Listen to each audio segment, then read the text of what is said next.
Okay. Hello guys, tuko hapa na chairman Ringtone mwenyewe. Tunataka tupige story atuambie ako vipi chairman, mambo vipi? Chairman ako fresh. Ako fresh sana. Yeah, congratulations by the all of you na Kenyans wote. Congratulations so kwa sababu mmepata nafasi kusikiza kutoka kwa chairman. Najua mimi ni mtu important na mkinisikiliza mnajua lazima mnapata information ya ukweli. Tumeona leo pale ndani chairman umepatana na Ababu mundo kwa mundo. Umemwambia ukweli kabisa, umepigania wasanii. Wewe kama chairman, ni vitu gani hasa unahisi kwamba wanafaa kufanya ili kuhakikisha kwamba mnapata pesa zenyu? Najua wanamuziki ndio wana produce music. Serikali itupatie pesa ya kutengeneza muziki. Mimi kama juzi nimetoa nyimbo na Zablon Singers, nimespend over 1 million kwa production. Sawa, nahitaji pesa yangu irudi na inahitaji nipate faida.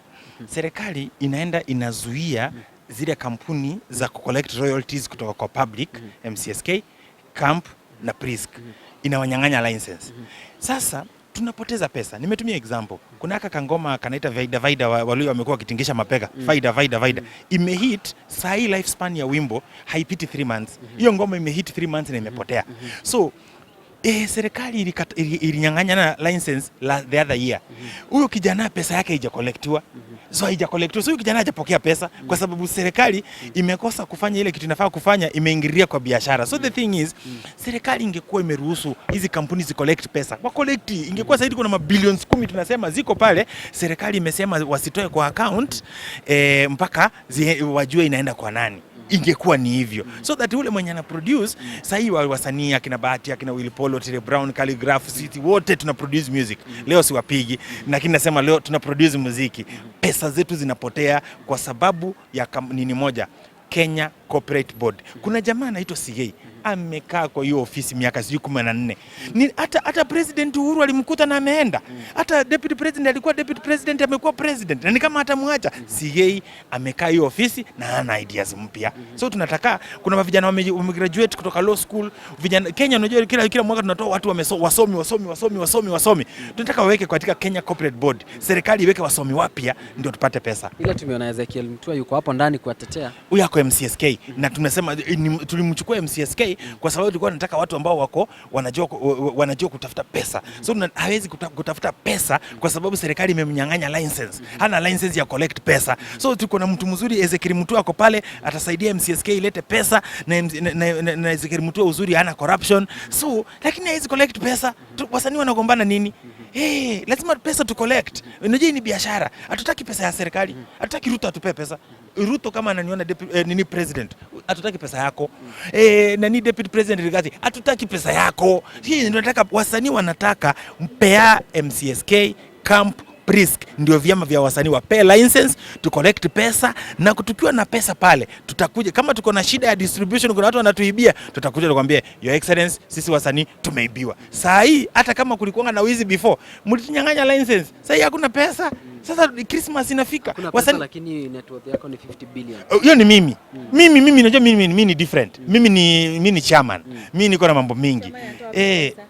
Chairman mimi niko na talents mingi. Sasa hapa tunaongelea music. Chairman bado ni motivational speaker. Chairman bado ni business. Sasa tusideviate topic.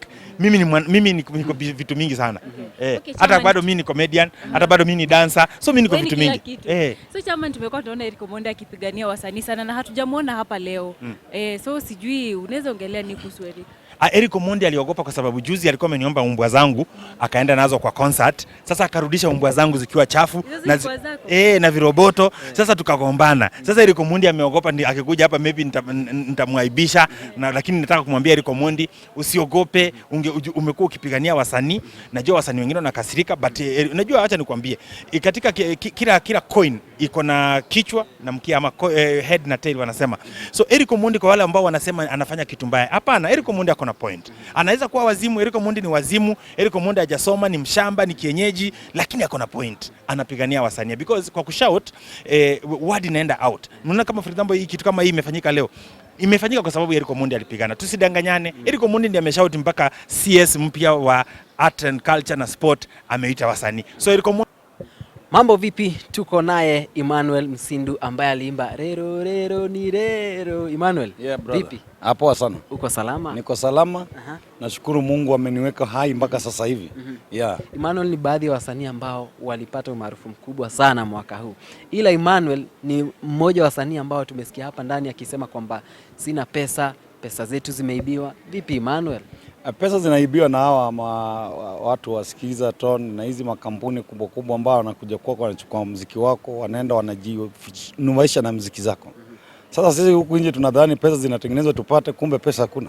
Pesa iko na watu wengine na sisi wenyewe hatuna pesa. Yeah. Nataka endelea tu. Na sasa hivi tuko hapa katika huu mkutano kwa kusema kwamba waziri atutetee sasa, yani waziri kijana ambaye anajua kucheza densi, ambaye anakuja kwenye densi zetu. Afanye wanamuziki waonekane picha tofauti. Si ile picha ya ile miaka nyingine. Yeah. Emmanuel, kuna swali sana ningependa nikuulize. Yeah. Wakati ambapo ngoma yako ya Rero ni Rero ilitrend sana, siku za kwanza kabla ukutane na baba, ulikuwa unajua kwamba Raila anatumia ngoma yako kwa kampeni zake? Sasa unajua ni vizuri sana ngoma yako kusikizwa na watu wakubwa. Sikuwa najua kwamba hii ngoma wanaijua. Mimi nilitengeneza ngoma ya kuweka sokoni. Lakini sasa wakati nilisikia akiimba, hata mimi naye nikachazwa na roho mtaka kitu. Sasa hii ngoma nayo nilikuja nikaifanyia ukarabati sana. Yaani ifanane na kazi yake. Na hiyo ngoma ikafanya kazi mzuri, ingalau hatukufaulu, lakini tuko sawa tu, hatuna neno. Ulipataje taarifa ya kwamba Raila anatumia ngoma yako? Ulikuwa unafanya nini haswa? Tulikuwa Kakamega na Raila akaimba hiyo ngoma. Vile nilirekodi tu, kwanza niliimba na lugha Kiluya. Rero rero ni rero. Hiyo sauti nzito ile. Inamaanisha nini? Ni leo tu, vile tunavyosema na Kiswahili. Leo ni leo, mahali tuko hapa si ni leo. Itakuwa jana, kesho ama jana kweli? Si ni leo. So ilikuwa ni leo. Na wakati ulikuwa una compose huo wimbo, ulijua kwa wakati mmoja utakuja kutrend, uko unatumika the way right now, bado hiyo wimbo inatumika tu, tunaisikia bado? Ni kama mzazi. Ukimzaa mtoto mjui umemzaa nani. Wakati mmoja anakuwa alikuru ama kuwa polisi ama kuwa daktari. Na wewe pia unafurahia wakati ule utamuona akiwa na hiyo title. Yeah. Nani alikupigia simu akakwambia kwamba kuja kutana na Raila, tunataka mfanye remix ya Rero ni Rero, shoot video? Ulipataje simu na how was it for you? Mwanzo mimi ni msanii ambaye anajulikana. Nilianza muziki kitambo sana, kwa hivyo simu yangu ni kila mtu ako nayo. Kwa sababu nyimbo zote ninazoziimba, kila album nikitoa napata ni hit. Yaani kama hata ni nyimbo 2 3 napata 3 ni hit. Hizo zingine ziko hit lakini ziko chini kidogo. Kwa hivyo ni marafiki waliniita. Wale marafiki tulikuwa nao mrengo mmoja. Yeah. Tumesikia CS Ababu Namwamba pale akisema Raila alikupea kitu mzuri sana. Ulipewa kitu mzuri? Hakuna siku mtu atasema kuna kitu. Mambo vipi? Tuko naye Steve K kutoka kule upande wa Western, jamaa ambaye wakati mmoja alitrend sana kwa kutoa ngoma ambayo ni ya kufunga ndoa, na baadaye tukamuona kidogo akibishana na mbunge wa kule kwake nyumbani. Steve, mambo vipi? Niko poa kabisa, labda wewe? Niko salama. Tumekuona leo umekuja hapa kutetea wasanii na tumeona umezungumza sana kuhusu wasanii na pesa. Unaumia? Mimi siumii, vile unavyoniona mimi naishi vizuri, lakini nimekuja hapa kwamba kutetea wale wanamuziki ambao kwamba wametegemea music. Sababu unavyojua mimi ni mwanamuziki, lakini pia side hustle yangu mimi ni contractor. So inakuwa uchungu sana nikiona wasanii wenzangu wenye wametegemea sana music wanalia, na mimi niko na sauti, niko na uwezo wa kufika hapa mjini Nairobi na kuwatetea, kusungumuza kwa ajili ya wao. Sasa hiyo imenisababisha sana mimi kufika katika maeneo haya. Yeah. Una manage aje kuwa kama contractor na bado wewe ni msanii, unapiga events kila weekend? So kumanage ni kubalance, because you need to employ professionals, and what I have done personally, I'm not an engineer. Siwezi nikasoma plani ya nyumba au kusoma BQ ya barabara na nikafanya vile ilivyo. Nimefungua ofisi na nimejenga ofisi na nimeandika professionals from different fields. So mimi nakuwa hapo kama director tu, mimi napata kazi na wapea wenye ujuzi wanafanya na mimi nawalipa mshahara. Na music mimi mwenyewe ndio kila kitu, na compose, naandika, na record, nafanya kila kitu, naimba. So hiyo inanipa nafasi ya kukua huku, manake weekends kuanzia kama Thursday ndio niko busy, lakini hizi siku nyingine kama Monday, Tuesday, Wednesday I'm free now to monitor my projects. Yeah. Okay, Steve, wewe upiga live zako more than 8 hours, 8 good hours, more than 8 good hours. Nimekuwa nikifuatilia sana live zako. How do you manage doing that on stage for more than 8 hours? So hivyo ni practice, na also kuna kitu kwa lugha yetu inaitwa kumusambwa. Yaani kuna kitu inakaa ndani mwako. Hiyo kitu ukiwa nayo kwa roho yako, ukishaanza kusikia tu litungu inalia ama siri ama those instruments, na ushike microphones, unaweza imba hapa siku mzima mfululizo, kwa sababu ni kitu iko ndani mwako, na pia sauti haipotei. Manake unapoanza kuimba tu maneno yenyewe inakuja, sauti inakuja, na pia kuna kitu inakaa ndani mwako. Ukiona unaimba muziki na watu wana dance, unaendelea mpaka hata kesho yake. So sijaona kama kuna shida, manake sisi huenda tunakuwa na consecutive life. Mambo vipi? Karibu kwa mara nyingine. Tumekutana na chairman wa mambo ya injili hapa. Vipi askofu? Vipi chairman? Chairman ako sawa.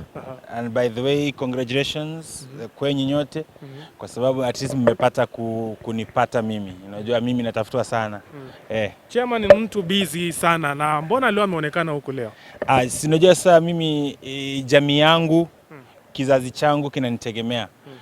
Usiona wasanii wengi hawako hapa. Sasa nikiwa hapa Otile Brown anajua haki zake natetea.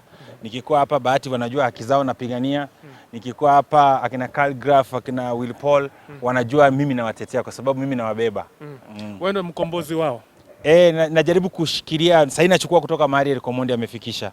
Eric Omondi tunamshukuru sana kwa sababu hata kama hajui kuimba, hata kama hana talent, lakini at least amekuwa akipiga kelele juu ya wasanii wa Kenya na amefanya kazi nzuri sana kwa kupiga kelele. Na leo CS wa Art Culture Sport ameweza kuita mkutano, na huu mkutano ni kwa sababu ya kelele ya Eric Omondi. Tunamshukuru sana. Na kuna video fulani ambayo imeonekana pale, umeletana umekwazika kidogo ukizungumzia mambo ya wasanii hapa Kenya. Mbona kule ndani ya ukumbi? Ni kwa sababu unajua sometimes tunakuwa na serikali ambayo iko na wazee ndani wanawekwa kwa departments ambazo zinahusu wasanii ambao hawana talent na hawaelewi mambo ya usanii ni upi. For example, mimi nyuma kabisa kuna wakati mliona nikiandamana nikisema MCSK iko na pesa zetu. Hiyo time tulikuwa tunagombania pesa zipo na tulikuwa tunagombania kugawana. Serikali ikakuja ikafikiri kwamba tulikuwa nataka kufunga MCSK. Serikali ikakuja kanyang'anya MCSK license. Sasa tukaacha collect pesa. Hiyo time tulikuwa tunaokota MCSK ilikuwa inaokota kama 350 million kila mwaka. Na mpaka wa leo sasa hiyo pesa ikaanza kupotea. So ukiangalia kutoka hiyo wakati mpaka sasa ni kama bilioni kama 3-4 hivi ambazo zimepotea. Na ukiangalia hizo bilioni 3 ama 4 kwa sababu mimi ni msanii top, yani wale ambao wana trend sana wa gospel. Kuna bilioni 3 za industry. Zima tu hiyo simu ya China please. Hii simu ya China kakangu, hii ni Samsung. Next time ukini interview na simu nzee kama hiyo na mimi naondoka. Una heshima na chairman. Haya sawa. So unasema ukiangalia kama mimi msanii kama ambaye niko top, kama kuna bilioni 3 ambazo ziko kwa industry, hapo kuna kama milioni zangu 200. So that means sasa hivi ningekuwa nimenunua nyumba Muthaiga, nimenunua nini, pesa hizo zote zinapotea kwa sababu serikali ilinyang'anya CMOs license. So nataka niseme aje, serikali haingefaa kuwanyang'anya license. Serikali ingewaruhusu waendelee kuokota pesa kwa sababu muziki ni biashara. Waokote pesa basi, lakini maybe wawekee vikwazo kwa kutumia hizo pesa. Umenielewa? Ndio uambie lazima hizo pesa ziwe zinafikia wasanii. Lakini serikali kwa sababu ni wengine viongozi wako hapo ndani ya serikali ni mafala. Mungu anisamee, pole, nimekosea. Nimeongea kama mtu mgeto. Niko na hasira. Wao waliamua tu kuchukua license. Sasa pesa inapotea. For example, kuna wimbo umekuwa TikTok, Vaida hii ya Kiluya. Hii wimbo huyo kijana ametokelezea juzi. Na siku hizi lifespan ya wimbo ni miezi 3. Sasa hii tunagombana, serikali haijapeana license. Huyo kijana hata hiokota pesa yake lini? Haitaokotwa kwa sababu tutasikizana lini na tuanze kukota lini. So hatutumii sense. For example, wakulima wa maziwa wakiwa wako na issue ya soko, serikali haiwezi kuja ifunge soko, maziwa itaenda wapi? Tumwage maziwa. So lazima tukue na serikali ambayo ina reason. Saa hii Kenya tunataka na uzuri, nataka niseme for the first time Mimi naona tuko na minister ambaye ni mjanja. Mimi namwamini sana Ababu Namwamba. Ni mjanja wa town.